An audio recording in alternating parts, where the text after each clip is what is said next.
الحمد لله والصلاة والسلام على رسول الله. إخواني وأحبائي، حلقة جديدة من حلقات هذا خلق الله. كلنا، كل واحد فينا له أخلاق وله صفات. واحد تلاقيه ذوق جدا ولطيف، وواحد تاني تلاقيه عملي وسريع، وواحد تاني تلاقيه ذكي وبيفهم. احنا كلنا بنشوف الطيور بنشوفها بتطير، بتزقزق، بتصوصو، بتلقط الحب، بتشرب المية، لكن سلوكها وتصرفاتها مختلفة عن بعضها. منها الرقيق جدا في معاملته، ومنها اللي حلو قوي في هداياه، بيهادوا بعض، وفي منها أهم حاجة عنده أولاده، وفي منها ضخم جدا ولكنه رقيق القلب جدا. المرة دي احنا هناخد يعني عجائب من خلق الله عز وجل في خلق الطيور. مش هنشوفها بقى المرة دي بتطير وبتزقزق أو بتاكل أو بتشرب، هنشوفها المرة دي بأخلاق تانية خالص. تعالوا نشوف هذه الطيور العجيبة. أول طائر النهاردة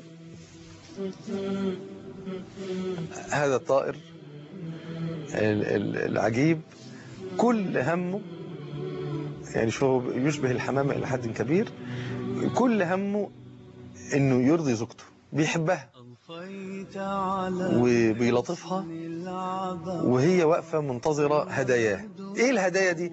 هما الاتنين بيحبوا الاشياء اللي لونها ازرق، وده حاجة عجيبة سبحان الله العظيم. شوف، هي طارت وبعدت عنه فهو عايز يرضيها، فراح جاب لها كل حاجة زرقاء حواليه، جاب لها غطا زجاجة المية، وجاب لها الشفاطات، ادي ما كفاش شفاطة واحدة، راح جاب لها 2، وعمال يرضيها ويحاول يسترضيها بأي شكل.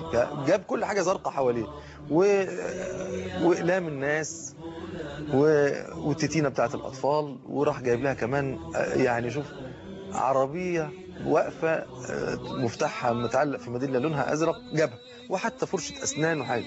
عجيب عجيب إنه بيسترضيها وبيلطفها بكل هذه الهدايا. كل دي طبعا جواهر بالنسبة لها يعني. والتانية إنه بيلطفها، إنه لطيف وبيسترضيها وبيحاول إنه يعني يدخل على قلبها السرور. طائر تاني عجيب جدا هو طائرنا اللي احنا شايفينه ده دلوقتي. هو يعني ايه، قد يكون احد فصائل الهدهد. الطائر ده عجيب في ايه؟ في انه بيجري اسرع ما بيطير. هذا الطائر سريع جدا على رجليه، لو جري على رجليه بيجري بسرعة جدا. بيجري كام ميل؟ بيجري 26 ميل في الساعة. 26 ميل في الساعة، يعني أكتر من 40 كيلومتر بيجريهم هذا الطائر. حتى شوف هو بيعمل مسابقة دلوقتي مع هذه الموتوسيكلات، وبيجري شوفوا ازاي سريع جدا، شوفوا ازاي. وبدأ السباق، ويجري الطائر العجيب أكتر ما يطير. في جنة خلد سبحان الله. شوفوا ازاي هم بيجروا بدراجات بخارية وهو بيجري على رجليه، وهتشوفوا مين اللي هيسبق دلوقتي. شوفوا ازاي.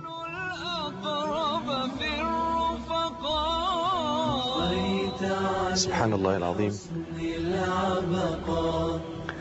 شوفوا ازاي سبقهم فعلا ووصل قبلهم.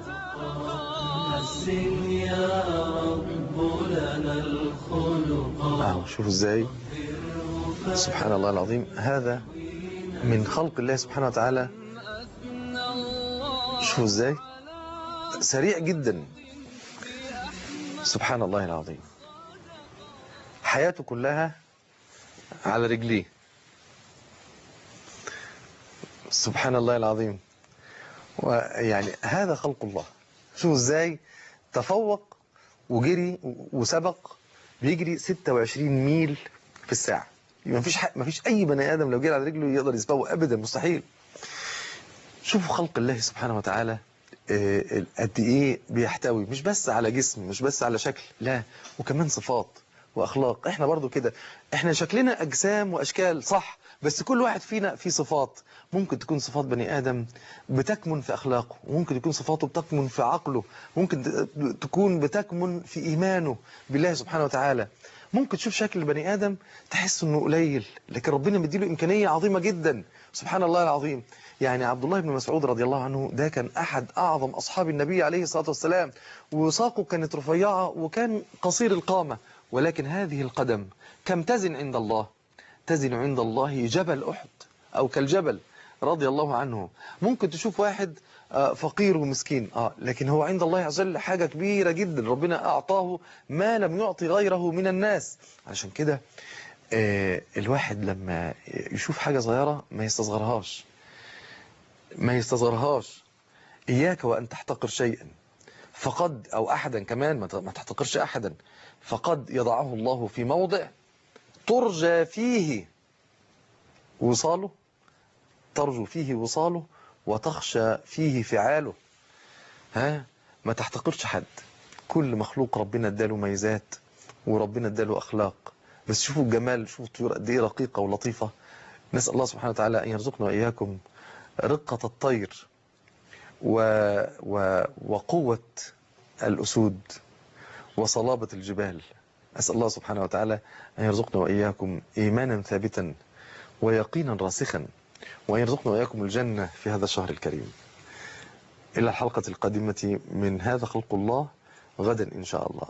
السلام عليكم ورحمة الله. هذا خلق الله، تأمل في الكون، تدبر لا تغفل. في خلق الباري آيات يهدي بها النفس إلى الأكمل. هذا الكون يسبح ربا قد أبدع في الخلق وجمل. في حب الله مجالسنا، وإلى الجنة نسعى ونأمل، وإلى الجنة نسعى ونأمل.